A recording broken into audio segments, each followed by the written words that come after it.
Hey everyone, it's Deja from CrochetEverAfter.com. Today is the newest motif of the month. This is July 2015, and this is the 8-petal flower. So it's a very easy motif.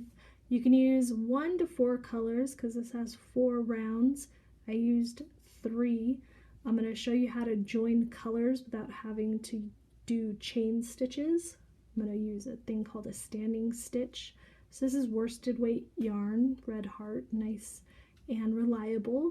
And I'm using a 5.5 millimeter USI hook for this guy. You can change the yarn size and hook size to get different size flowers, but go ahead and download the pattern below and we'll get started. All right, to get started with our flower, we're gonna go ahead and make a slip knot to put on our hook. And we're going to make an open center ring. So we're going to chain 6, always yarn over from back to front, turn your hook down, pull through, do that 6 times. 6, and then we're going to join this round with a slip stitch in our first chain. So just insert your hook anywhere in that very first chain right next to your slip knot. Yarn over again, so it's kind of a layover. It doesn't quite wrap all the way around, it just kind of lays right on top of your hook. Just turn your hook down a little to catch it and pull it through, and then pull through the loop on your hook so you have your slip stitch. The chain 6 round creates a nice big open circle, so it's easy to work into for round 1. So we're going to go ahead and get started. So the first thing we're going to do is chain 3, and that's going to count as our first double crochet. So yarn over, pull through, yarn over, pull through. So that's our first double. Now we're going to do 15 more. So this is going to be an 8-petal flower. So we need, multiples of 8. So we're going to do 16 altogether because this chain 3 counts as a double crochet. So we yarn over, insert our hook through that nice big hole we have, yarn over and pull up a loop. Then I yarn over and I pull through the first 2, yarn over, pull through the second 2. So notice I always point my hook down when I'm pulling through my loops. It keeps me from getting stuck on them. And because we're working around this ring, you might run out of room as you go. So what you do is you just pull over and you get more room on your ring. So keep going until you get to 15 total double crochets, 16 total stitches, and then we'll move on to round 2. Okay, just finished number 15. So if you're new and you find it difficult to count the front of your stitches as you go, just remember you can turn your work, and all stitches that you do in crochet, the top of them always have this stacked V look. So you can count these V's or count just one loop of them if it's hard to see the V. So you can count those all the way around. Make sure you have 15 and then your chain 3. So it's even a V on top of the chain 3, but you can, count it as a chain 3 or as a stitch. So now we're going to join with a slip stitch in the top of our chain 3. So we have 1, 2, 3. We want to do at the top, not down at the bottom, because we'll get like a little V where our circle should be joined. We want it to be a nice even circle. So we're going to slip stitch that. And now we are ready for round 2. So round 2 is going to be a little different. We're going to start with a chain 5, and that's going to count as a double crochet. So these first 3 are going to be a double crochet, and then we're going to do another 2 which count as a chain 2, and that'll make more sense in just a second. So now we're going to double crochet, but we're going to do it right in that same stitch that we just did all of these chains out of. So it's kind of like a combo stitch. So we're going to put our hook right back in there where that slip stitch was and do another double crochet. And that's going to give us kind of a V stitch. Okay, then after that double crochet, we're going to chain 1, and then we're going to start kind of our pattern over. So we're going to skip that next stitch that we come to, that little one that looks like a V or the post, and then we're going to double crochet, chain 2, double crochet again in this next stitch. So chain 2, double crochet right back in there, and then we're going to chain 1 again. So then we skip the next stitch and double crochet, chain 2, double crochet. So this is the pattern that we're doing all the way around for a total of 8 of these. So we've done 3 so far. So it's double crochet, chain 2, double crochet, chain 1. So we just keep doing that all the way around until we get back to the front. Okay, just finished off that last double crochet. Now I just have my chain 1, and then I'm going to join the round. So I need to join it not at the top of the chain 5, because then I'm crossing over that first double crochet. So I need to join it in the 3rd chain of my chain 5. So I'm going to count 1, 2, and 3.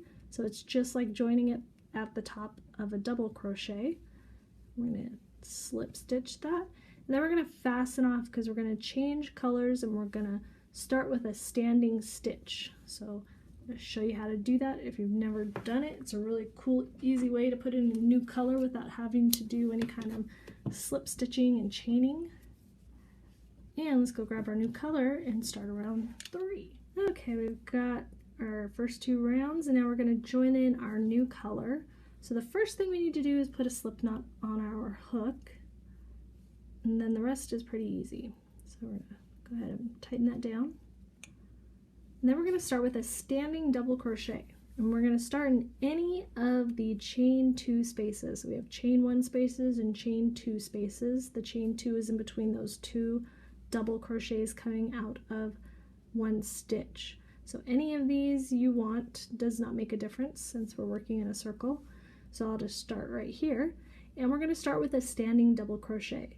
So normally with when you join a new color, you might slip stitch it and then do 3 chains to count as your first double crochet. But instead, what we're going to do is just start double crocheting, and it's going to eliminate those chains. So I'm going to yarn over and hold on to your tail, because otherwise it's just going to flip right around and you're going to lose it. So hold on to your tail while you're working this stitch so you don't lose your yarn over. Then I'm going to insert my hook into that chain 2 space. I'm going to yarn over and I'm going to pull up a loop, and then I'm just going to work like a regular double crochet. I'm going to yarn over and pull through the first 2. Notice I let go of my tail. I need to get this far apart so I can get my hook through, but then I grab it when I pull back through. Then I yarn over and pull through the last 2. So now I've just started my new color by making an actual double crochet. It's going to be easier when I come around and join, because I'll have a double crochet right to join into. And the tail doesn't matter because we weave it in, so whether it's at the top or the bottom doesn't make a difference. So now we are ready for the rest of the round. Okay, now the rest of the round is going to be kind of similar to this previous round with just an extra double crochet.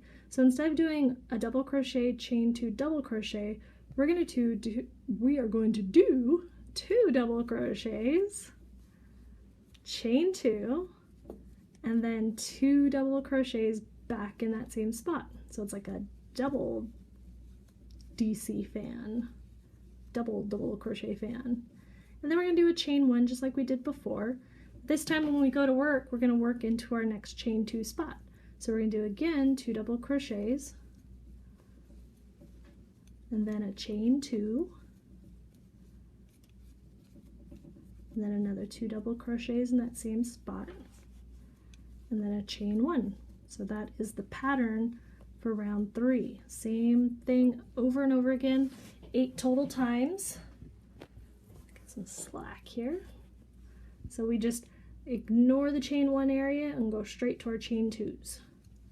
So do this 8 times all the way around, and then we will be on our final round, and we're going to change color again.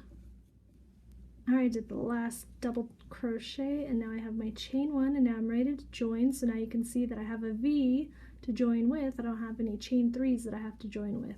So I just yarn over, pull through, and slip stitch, and then I'm going to fasten this off because we got 1 more color to go. So now we're ready for round 4, the final. Alright, we have our final color for our final round. So we're going to go ahead and do a slip knot, and we're going to do a standing double crochet again. So we're going to do it in any of our chain 2 spaces again. So pick whatever one you want, and I'll start right here just because it's in front of me, and start with your double crochet.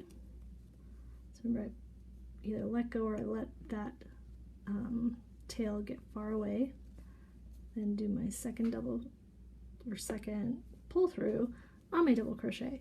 So now we're going to put another 6 double crochets in this chain 2. So I'm pulling this over to the side because I need lots of room for all of these. It's going to make like a double crochet fan all the way across this chain 2 space. So we've got 3, so it's going to be 7 double crochets total, and that's going to be part of our pattern. This pattern is very easy. Again, I'm going to do 1, 2, 3, 4, 5, 6, and 7, and you'll see that it kind of naturally pushes itself out into this fan position. So the next thing I'm going to do is I'm going to double crochet around this chain 1 spot just to make our fan all the way even with our round. So it pulls it down. When we join over here, it's going to pull it down too. So we're going to do another 7 again. So yarn over, go into your chain 2 spot, and just start double crocheting.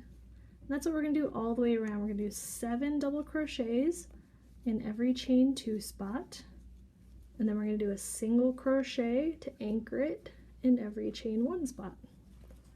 So keep on going all the way around, and we'll meet up right at the end so you can see how to join. Okay, I just finished my last 7 double crochets, and now I'm at the beginning of the round. So I do my single crochet in that chain 1 spot, and then to bring this down to here, we're going to slip stitch. Pull that through and pull it down and tighten it down. And now you have your fully completed flower. So we're going to fasten that off. And depending on if you want to change colors and how many times you want to change colors, because technically you could change color 4 times, you'll have quite a few ends to weave in. So I'm going to go weave these in, and then we'll look at the final flower. Alright, the flower is all woven in and ready to be used as I see fit.